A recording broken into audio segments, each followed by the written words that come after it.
8:12 de la mañana, aquí en La Clave, bienvenidos a su segmento de entrevistas. El sistema Sucre fue creado para realizar de forma rápida y eficiente transferencias de recursos provenientes principalmente de operaciones de comercio exterior. No obstante, en Ecuador se lo ha utilizado desde el año 2010. Para hablar un poco sobre este sistema y el involucramiento y la importancia que tiene en el caso de Alex App, hemos invitado a Carlos de la Torre, exministro de Economía y Finanzas, a quien saludamos y agradecemos por estar aquí en La Clave. Buenos días, Carlos.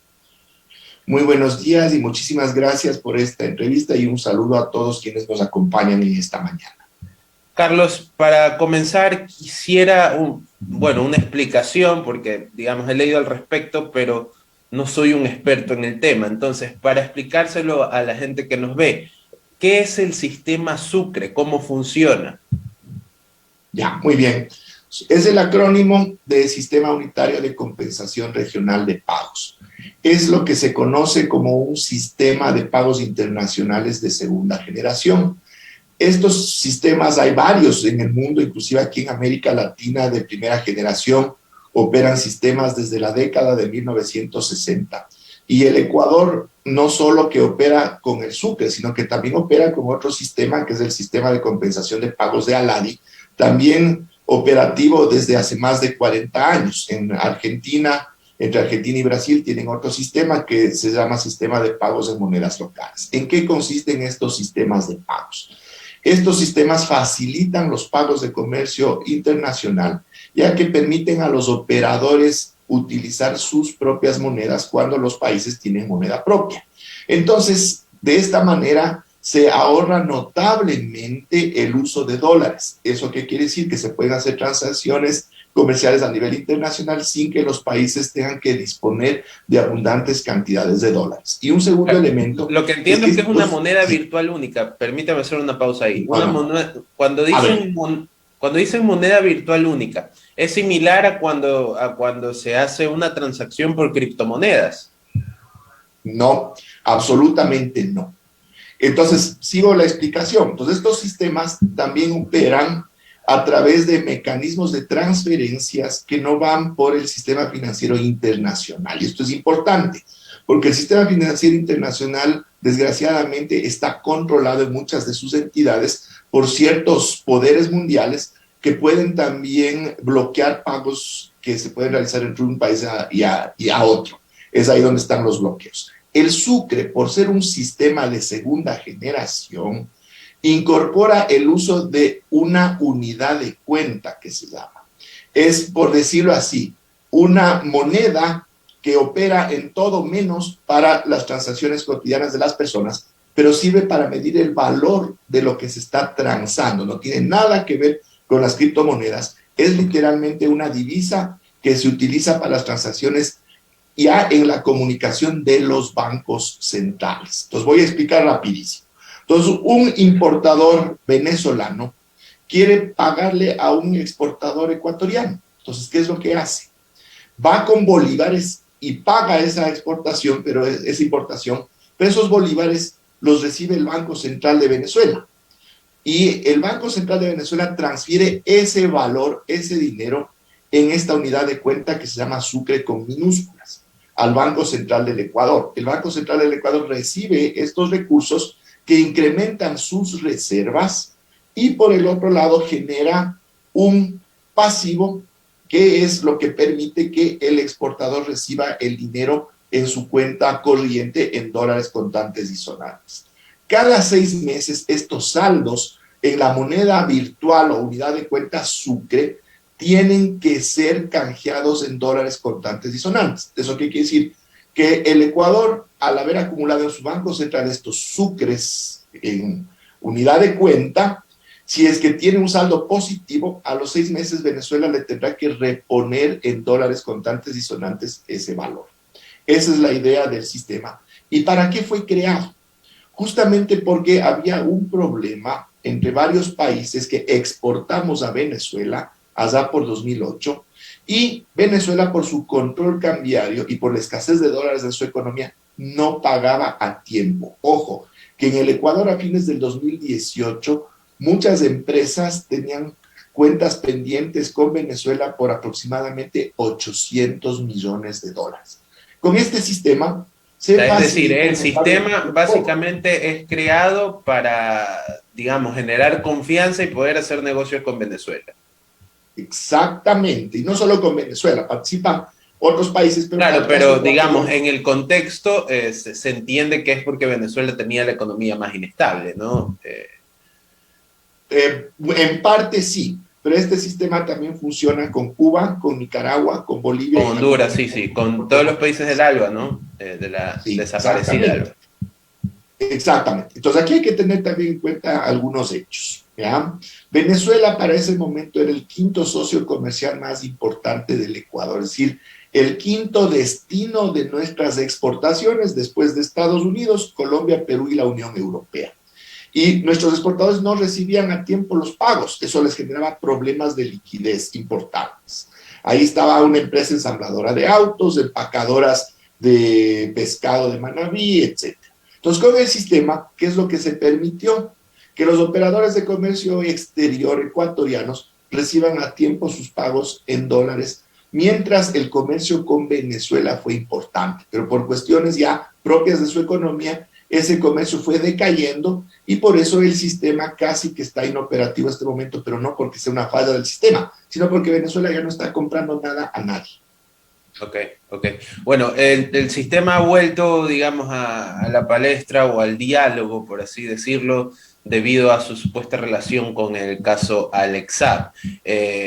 Lo que, una vez más, insisto, lo que con mi capacidad he podido entender es que en este caso Alexab tergiversó la utilización de este sistema para negocios no tan lícitos. Quisiera saber si el sistema tenía fallas evidentes o, digamos, de qué manera podrían manejar el sistema para que funcione de una manera no tan legítima. Ahí le voy a comentar algunos detalles que conozco de cerca porque yo fui quien lideró el equipo técnico con expertos de otros 4 países para el diseño y la implementación de este sistema. Primeramente, este sistema no puede operar solito, tiene que operar integrado a los sistemas de pagos y a la red de banca privada de los países. Es decir, que si es que se señala que el sistema tiene fallas, tendría fallas también el sistema financiero nacional ecuatoriano, pues, porque es parte, es una integralidad de la operación. En segundo lugar, el sistema Sucre opera bajo normas estrictas que son ley de la República del Ecuador. ¿Por qué? Porque este sistema fue implementado a partir de un acuerdo internacional y en el acuerdo internacional consta el detalle preciso de su diseño y de su operación.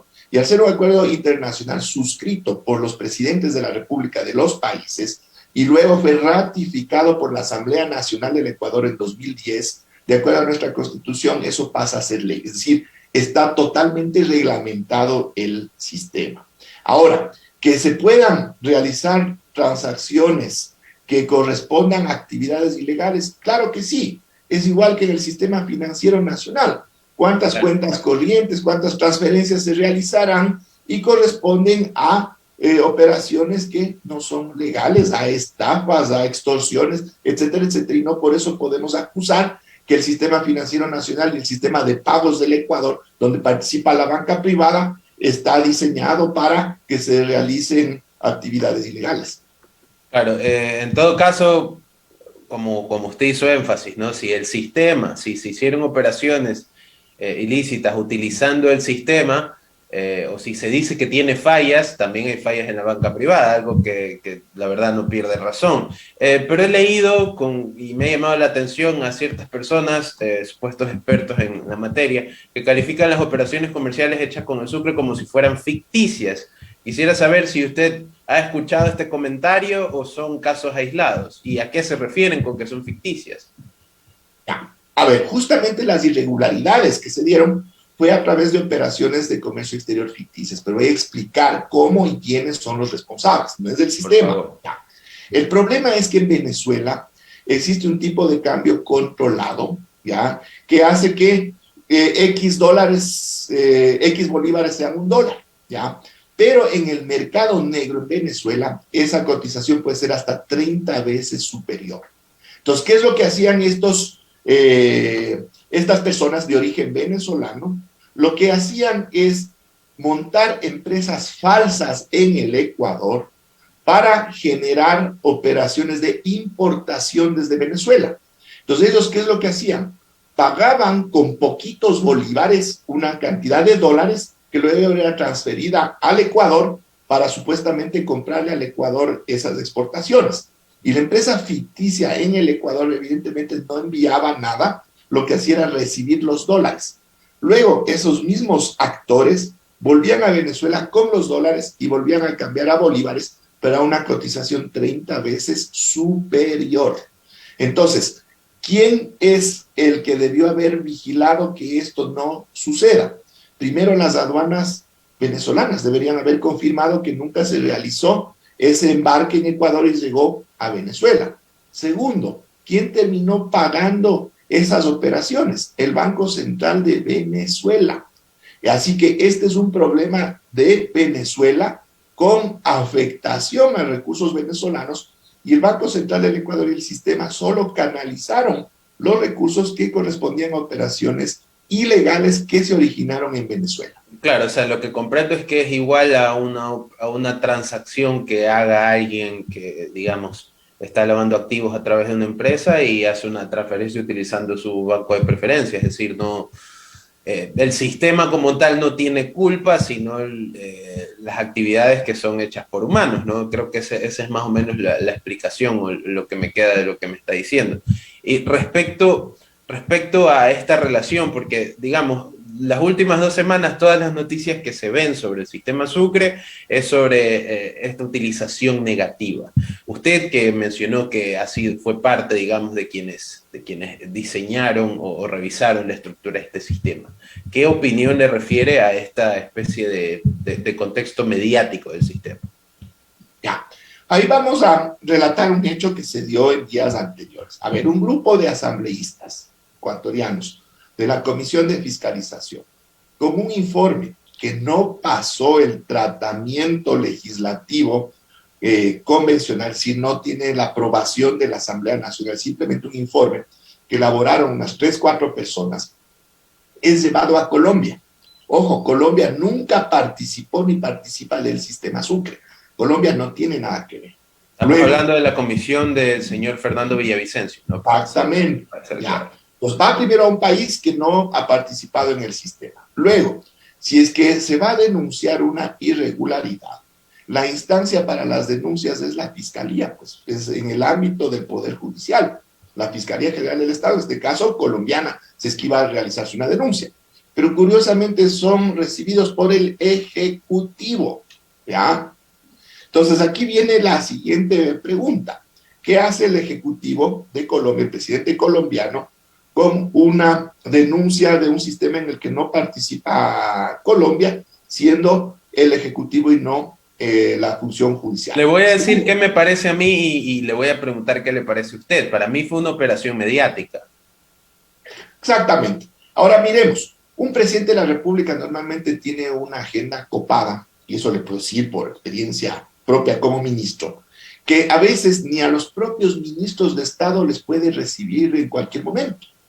Pero resulta que el presidente colombiano les dio todo el tiempo que requirieron los asambleístas ecuatorianos, les recibió, se tomaron fotografías, salió en todos los medios para recibir esta supuesta denuncia. ¿Qué significa esto? Que lo que están es armando justamente un caso mediatizado para entrar en esto de lo que se llama la guerra legal o la guerra jurídica, el lawfare. El lawfare, claro, el famoso lawfare. Armar justamente un caso en el cual están señalando a actores políticos que son opuestos al presidente colombiano y que son antagonistas de quienes conforman o quien lidera la Comisión de Fiscalización en el Ecuador. Se me quedan muchas preguntas en el tintero. Le quiero dejar abierta la invitación para una próxima ocasión, Carlos. La verdad ha sido un gusto esta entrevista. Bueno, igualmente ha sido un gusto y quedo a las órdenes para una próxima oportunidad. Muchísimas gracias.